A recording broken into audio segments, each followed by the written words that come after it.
Welcome to DepEd TV. I am teacher Charesa from the Division of Bohol. Let me guide you in this learning journey. Welcome to our class in English 10. I hope you will learn more about our lesson for today. Today, we will learn to observe correct grammar in making definitions. At the end of this video lesson, you will be able to create sentences observing correct grammar, draw a picture, then define it using the 3 types of definitions, demonstrate understanding of formal, informal, and extended definition of words, realize the importance of grammar in making definitions. Isn't that exciting?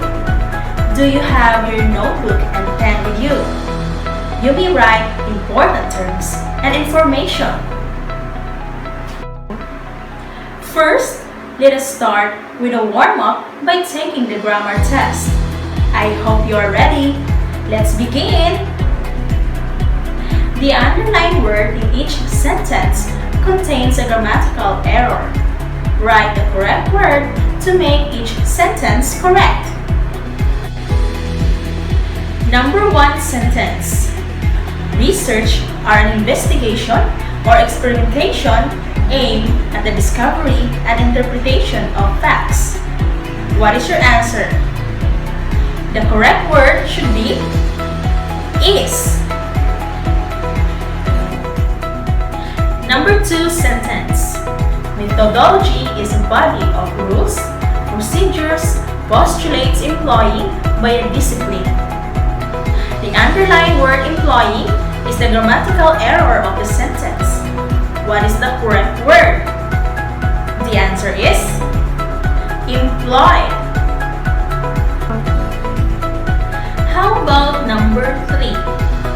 Pandemic is an outbreak of a disease who occurs over a wide geographic area and affect a high proportion of population. What are the answers? The answers are reach and affects.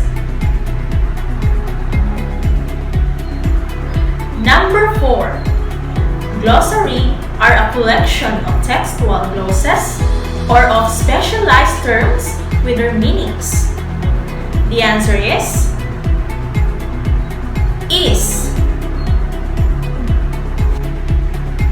Number 5 sentence. Iodine is an element that aid in the prevention of withered. The answer of this is element. Wonderful! You were able to correct the grammar of each sentence. Before we will proceed to the discussion, you need to answer this another activity. Identify the following as formal, informal, and extended definition. Use a separate sheet of paper. Number 1. Freedom is the power or right to act, speak, or think as one wants without hindrance of restraint. What is the answer? The answer is formal. Number 2. To our colonial forefathers, freedom meant having a voice in their government. The answer is informal. Number 3. Freedom, also referred as liberty or independence, is a state people reach when they are free to think and do whatever they please. The answer is extended.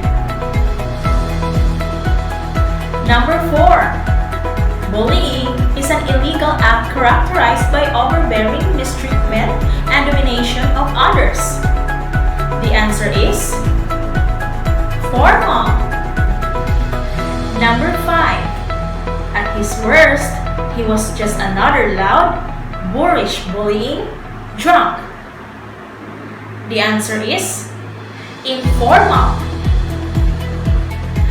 Perfect! You're able to identify the definitions, whether it is formal, informal, and extended, that we will encounter and use all throughout our lesson. Now look at this table and read carefully the terms under definitions. Let's try to answer the questions about the table. So these are the questions about the table.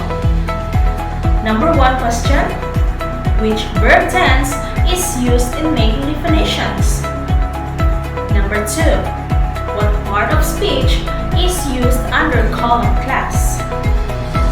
Number 3, what type of definition is being used in each term? Number 4, does it follow correct grammar?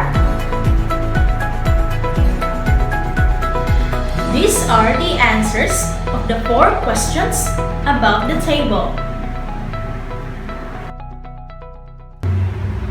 So how important is grammar in making definitions?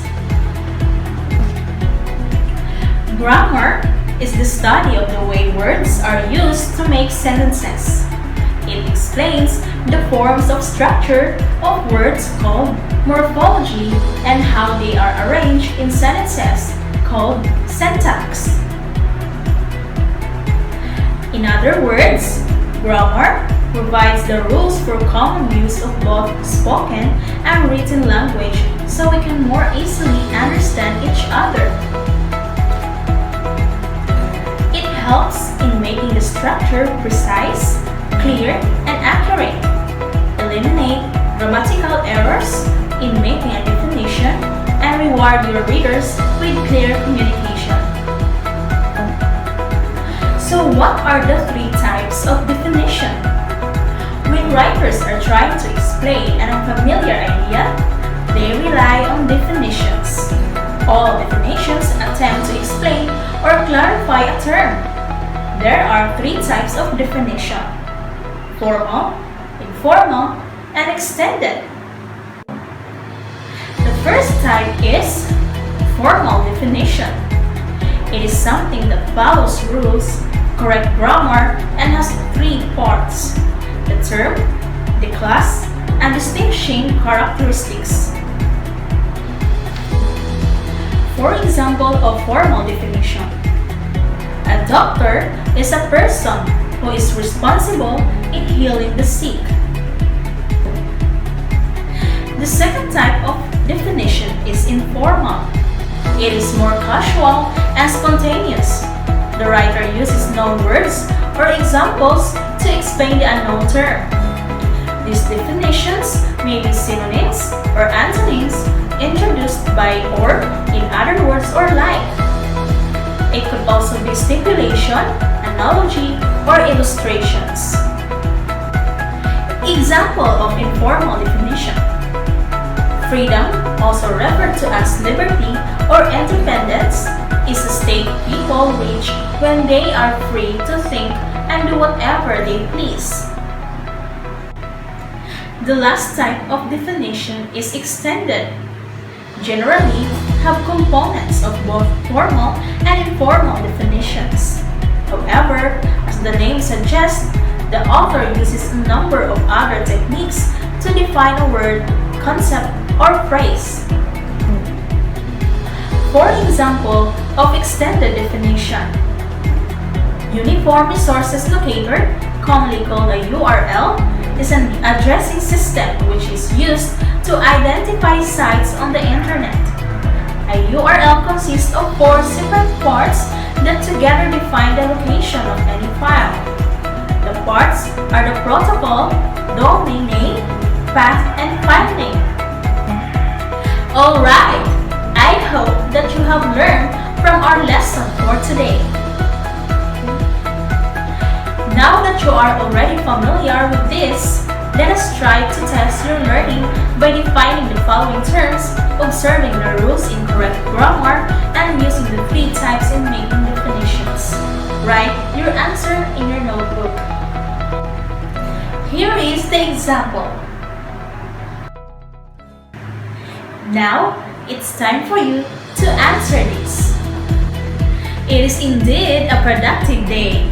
I bet that you know now on how to observe correct grammar in making definitions using the 3 types of definition. Now let's define the following terms using the 3 types of definitions. Just choose 2 out of the 5 terms. Use another sheet of paper. The words are trauma, constituents, cryptic, savage, philanthropy. Excellent! It seems like you were able to understand our lesson clearly. For your assignment, draw a picture of your mother, then define the word mother using the 3 types of definitions. Be guided with the following rubric. Use a separate sheet of paper. Here is the rubric. And that ends our lesson for today. I really had a great time with all of you. I hope you did too, but please don't forget all the tests on your module. Let me have this quote. The attractiveness of correct grammar cannot be overstated. This is Teacher Charesa, glad to be your service to you today. I will see you all on the next episode. Good day everyone, keep safe and God bless. Bye!